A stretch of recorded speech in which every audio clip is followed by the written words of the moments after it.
I'm here to tell you, your second grade teacher was wrong. That person had not taken the intuitive pathway program, and we can pick up from where you left off. Because this is a great way of increasing your creativity also. And of course, then we finally get to the careers that I have originally written about in the Intuitive Career book, the intuition-based careers that many people think of originally when we talk about intuition. The intuition-based careers are things like light worker, energy body worker, healer,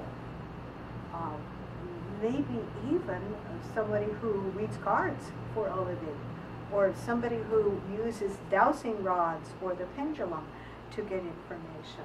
Absolutely. You can do all of those things. Doesn't necessarily mean you're going out beyond into the realm of fortune telling. So these are all ideas about who would be logically using this. And here's a review of the 4 steps. Again, these are the steps that I have mentioned and described in great deal in my book, Healing and the Creative Response. And it is this book which lays them out in great detail, but in classes and in demonstrations and in the modules, we go deeper and deeper and deeper. Setting intention, of course, many different aspects of that, many different levels. Learning how to really relax. And in the intuitive pathway, we begin by giving you a little relaxation cards. It's a form of biofeedback. But eventually you'll be moving beyond that to discover how you can use your own breath to lower your level of tension. And this will help in all aspects of your life. Truly, all aspects. Merging and blending, which we practice many, many times in many different ways, some with targets. Here's where we use a process called clairvoyance. That's an old term for it. A more modern term is remote viewing. This class is, to the extent that we can, showing you the basic principles of remote viewing, but adding then quickly how to move beyond the remote viewing of more discrete targets, that is simple objects, into the complex utilization of it for instance, looking into the human body as we do medical intuition. By the time we have the last modules of the 4 modules, Module 3 and especially Module 4, we're actually having living subjects come into class, and you will be participating in medical intuitive sessions in class under my supervision. So you will be learning how to use your intuition not only to determine targets which are, well, more abstract, like look at that particular thing in that basket, or what's this picture of something in an envelope, but instead looking at the insides of people, of living subjects. So then we, of course, would be attuning to agape love, where we talk a lot, and this is throughout the whole, all of the classes, but how we learn to connect with love and how we learn to utilize it for healing. Okay. Are there anybody, or does anybody have a question? Let me just, a question that might come up and she will. Kay, I understand from talking with other people about some of the work you do. Are you able to tell us some more of your background? You've mentioned what your scholastic, what your educational background is. I think I heard Berkeley in there. And the Silva method that you practice, and you've studied with the ARE. Can you tell us some more about yourself and what you do currently as far as your counseling? Because I know there are going to be people in this audience that are going to want to seek your professional advice and counsel about things. Could you give us a little bit of that? Thank you very much for asking. Yes, I work with people throughout the world many of my people I talk to on the telephone, many of whom I never see in person.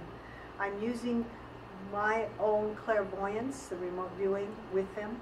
I prepare beforehand, before any particular encounter with someone. I spend maybe 30, 45 minutes beforehand using clairvoyance, connecting with them only through either the sound of their voice that I have heard over the phone, or perhaps a sample of their handwriting that I hold, or a small photo, or even just a name. When I was doing my training years ago in medical intuition, which I was doing this from the early 80s, I was working merely with a case number. So you don't really need a great deal of information. It's certainly not astrology or numerology or anything like that. And then what I do is I go through and I use clairvoyance, which I get brilliant images in my mind, or sometimes words come to me, or other sensations. I also, when I'm seeing somebody in their presence, or even in my mind, I see their energy field. I see the aura, and I see it in color. And I have seen this since the early 1970s, because I have always worked with my dreams. Since the time I was a small child, I have known that I wanted to do what I'm doing. And so I have always been striving for it. And my grandmother, with whom I lived, began mentoring me when I was a small child. And she could do many of the things that I do. And so it was just one of those things that I've developed over time and studied on my own, and then had many different classes and been with many people. Had a chance to study for a while with Barbara Brennan, and also with others, and of course Marcia Craven here at the Healing Arts Connection. Now, when I am doing my intuitive consulting, I might talk to people about all kinds of things. The best use of their talents, or their career path, or interrelationships that they might have with others. I am not a counselor, but I am an ordained minister and have been since 1982. So I have had training in the ministry as well. And in terms of healing, I have studied many modalities and come eventually to the realization that love is what heals. Individuals don't heal, but love is what heals. So we'll do healing when I'm in someone's presence, or healing at a distance. And so that's kind of what I do. You can read a little bit about my work by going to the books by Dr. Norman Shealy, C. Norman Shealy. His book on medical intuition, published in 2010. His book on energy medicine, published in 2011. He mentions me specifically in both of those. And then I was mentioned in an article by Good Housekeeping magazine in July of 1998 as being one in the who's who of medical intuition. So that article shows a picture and shows me with the other people at that time who were recognized as prominent medical intuitives. So thank you for asking. Thank you. I'm particularly always interested in animals and other species, and being a biologist, I love other critters, and so have always been interested in trying to connect as much as I can with the world of other critters. I have a friend who's from out of town, and I know that she's really interested in this class. Do you have any kind of, being that she would be coming from out of town, is there any kind of program or any kind of something that would help people coming in from different locations? We have a lot of people who take the intuitive pathway who come from out of town, because I am internationally known, so many of my people are interested in coming. The Healing Arts Connection does whatever it can to help people find affordable accommodations close to the center. We also help to provide them, show them where they can get affordable meals.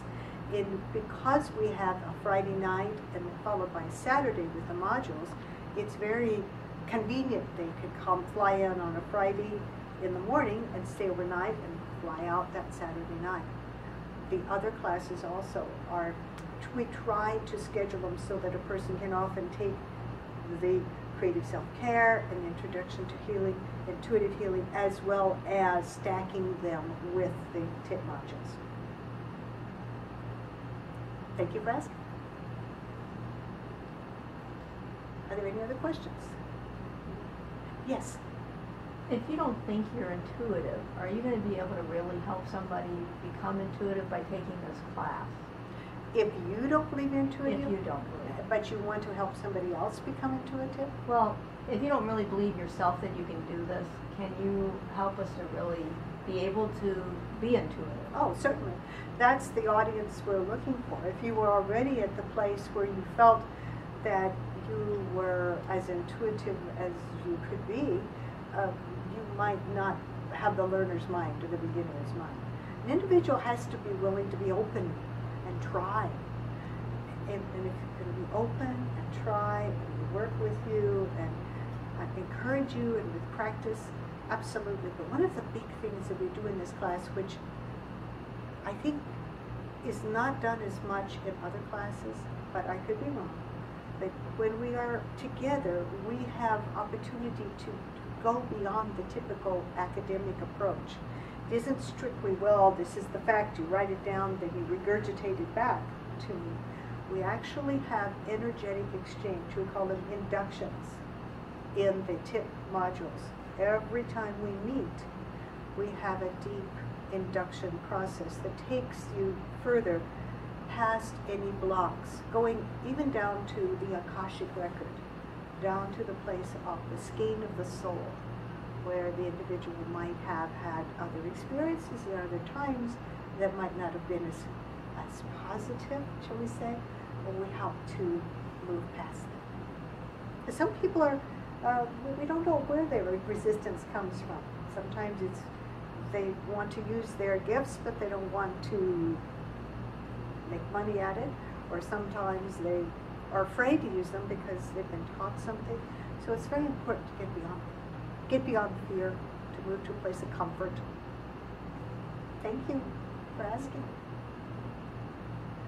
Well, I want to thank everyone for being here and being willing to at least consider the possibility of opening up to greater use of intuition and creativity and success, and getting luckier.